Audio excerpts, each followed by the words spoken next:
امریکہ اسرائیل تعلقات کی گہرائی کو سمجھنے کے لیے ہم نے پالیسی ساز think tank council on foreign relations میں مشرق وسطی کے مطالعہ کے ایک سینئر محقق سٹیون کک سے بات کی ہے۔ سٹیون کک کی رائے یہ ہے کہ اسرائیل کے ساتھ امریکہ کے لوگوں کی قربت ثقافتی اور مذہبی بنیادوں پر استوار ہے۔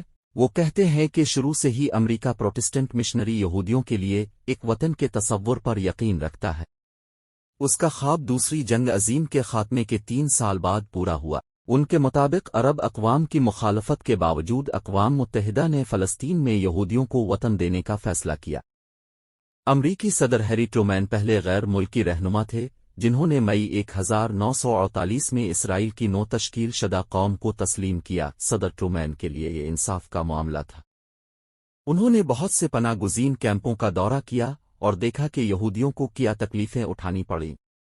وہ خود پروٹسٹنٹ تھے اور پروٹسٹنٹ چرچ یہودی ریاست کی حمایت کرتا ہے۔ جب امریکہ اور سوویت یونین کے درمیان عالمی بالادستی کے لیے کشمکش جاری تھی تو اسرائیل مشرق وسطی میں امریکہ کا اچھا اتحادی بن گیا۔ امریکہ میں بھی اسے پسند کیا جا رہا تھا۔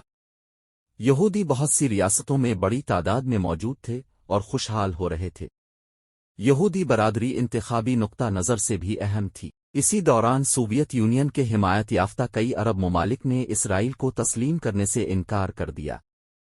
ایسے میں صدر ٹرومین کے کئی مشیر خارجہ پالیسی میں اسرائیل اور عرب ممالک کے درمیان توازن چاہتے تھے۔ بعد میں صدر ایزن ہاور کی حکومت نے بھی اس توازن کو برقرار رکھنے کی کوشش کی۔ اس دوران امریکہ اسرائیل کو اقتصادی اور فوجی امداد دیتا رہا، لیکن 1960 میں جان ایف کینیڈی کے صدر بننے کے بعد امریکہ اور اسرائیل کے تعلقات نئی جہتوں پر پہنچ گئے۔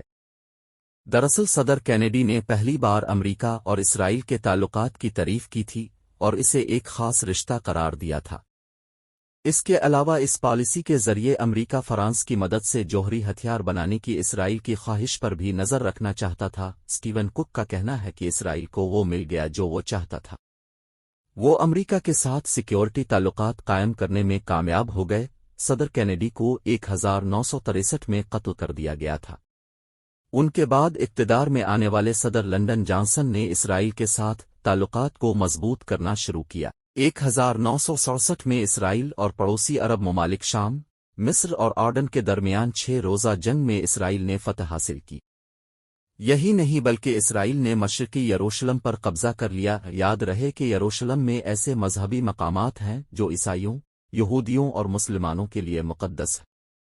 اسرائیل نے مغربی کنارے پر بھی قبضہ کر لیا جو پہلے اردن کا حصہ تھا۔